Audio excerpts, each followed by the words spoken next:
but it looks pretty intimidating and different from the other buildings around. It looks like a lot like a castle, right? You guys have heard that? Yeah. Remember I said something off the wall? Oh, I didn't know. All good, all good. Just listen up, okay? So I'm going to show you a photo from 200 years ago, what we looked like about that time when we were built, 200 or so years ago.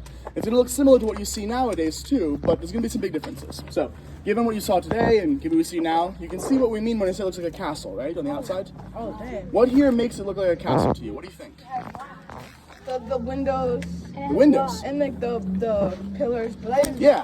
So these are the two big things. You got it exactly. First of all, I want to mention the pillars, the tower corners, right? The corner towers, I should say. You see up there today, the red brick up there, right? Everyone see the red brick in this photo here? No. In fact, it's added like 100 years later, right? Way later on.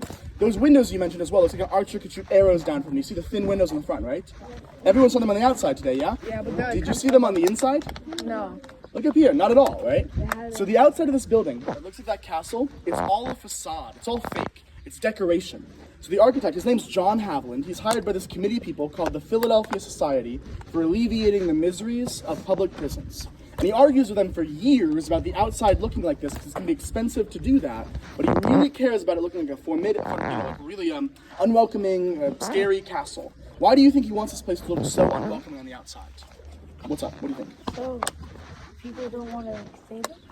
So people don't want to stay there. Okay. What effect would that have on society, do you think? Yeah. Maybe like people were thinking like if I saw this back then and it had all those windows and stuff, I'd probably be pretty scared and not want to be in there. Yeah, and everyone knew how to get here. So if you don't want to get here, don't commit crimes is the idea, right? Philadelphia exists, but it's a smaller city. You can see us up on the hill though. All right, so basically, if you see this castle up on the hill and you go here to commit crimes and you don't want to go here, which he's really trying to convince you of, don't commit crimes. That's the entire concept, okay? Now, when we're first built, what do you think? Did they just block off the windows, or did they just carve into the text? Good point. They blocked off that center window because it's kind of gets broken into at one point and all kind of it's pretty insecure. It's kind of a niche topic. Basically, most of the time when we're open, those windows are not kind of there at all, and they get kind of added and. Well, I'm getting ahead of myself. That's what I'm stumbling on. We're gonna get to those towers in a moment. Okay, bear with me on this. Okay. And heads up, you can do photo, but no video on this tour. Cool. All right. So this wall at highest point goes about 30 feet up in the air.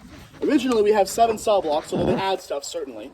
Its thickest point is about 8 feet thick, and its lowest point, right here, it goes 30 feet down into the ground. Why do you think it goes so far down below the ground? What do you think? So then they can't dig down there and escape. All right, that's the easy question. Here's the hard question. Give me your opinions. How effective do you think it was in preventing tunnel escapes? What do you think? Yeah. Like not Not effective? All right, who agrees? Not very effective at all. It didn't work. Okay, fair enough. Who thinks it was like really effective, super effective? It worked perfectly.